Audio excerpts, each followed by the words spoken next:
I studied mechanical engineering in UCD, but graduated in a recession, and life had other kind of options for me. So ended up in Newry working for a company called First Derivatives, who provide kind of product and consultancy services to some of the world's kind of largest financial institutions. I got the opportunity to travel and live in New York, where I worked for JP Morgan and Morgan Stanley for a little bit of time. And then from there, made the decision to move back to Dublin and kind of wanted to pivot away from maybe programming into more kind of the data analytics space at the time, which was quite topical, and took on a role in Paddy Power.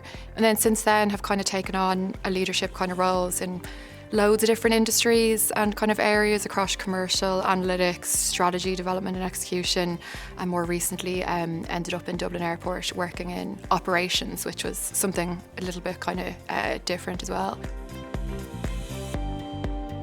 Cartrawler is actually a company that has been on my radar for a while. Working in Paddy Power, a number of my colleagues actually came to Cartrawler, and I think at the back end of COVID, a head of partnerships role was kind of shared on LinkedIn from a prior manager that I'd had in Paddy Power, and someone that I really respected and really enjoyed working for. So I reached out to him to kind of understand a little bit more. Absolutely loved the airport, but after speaking to kind of the hiring manager and a couple of other people at Cartrawler, I applied for the role and, was really lucky and kind of privileged to be successful.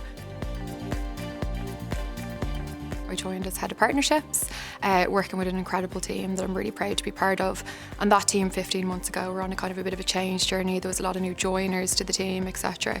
And we were just trying to level up, I think, the standard of quality that we offer to kind of the world's leading travel brands and our partners. And I think then, late last year, due to a number of other changes in the business, there was an opportunity to apply for a director of trading role.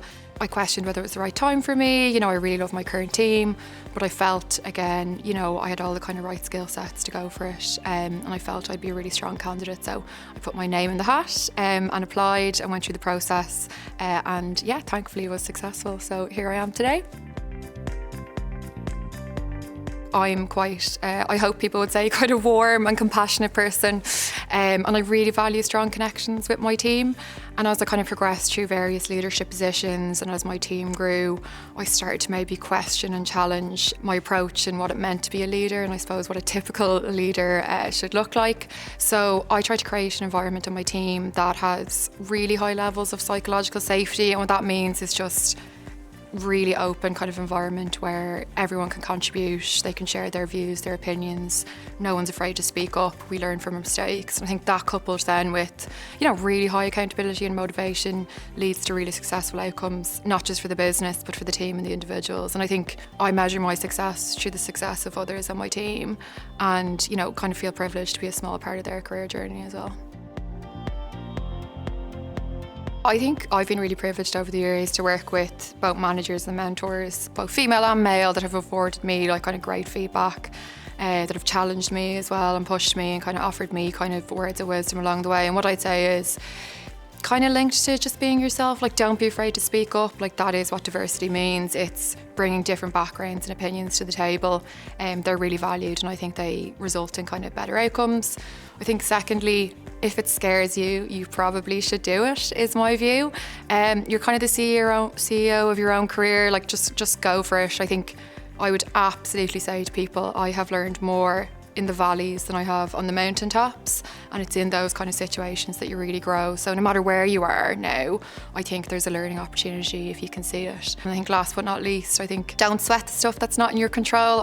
Can be a very reactive person, and I think again something that people have helped me with over the years is there's so many things that you have zero control or influence over in terms of kind of the outcome, and it's how you kind of approach that matters. And that's life as well. I think things are always thrown at you, so don't sweat the things that aren't in your control.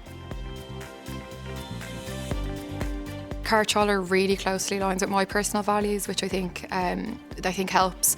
Cartrawler recovered incredibly well post-COVID. We've a really strong growth strategy. It's really ambitious.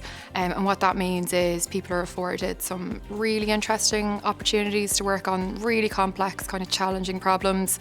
Coupled with Cartrawler has a very flat structure, so you get exposure to the leadership team, who are fantastic. It's a real growth mindset at Cartrawler. And I think all of those things, coupled with the fact that It's just an incredible culture, and I think the people here make it really special. We have a lot of fun together, very low ego, and I just think at the end of the day that is what makes Car Trawler kind of that human travel tech company.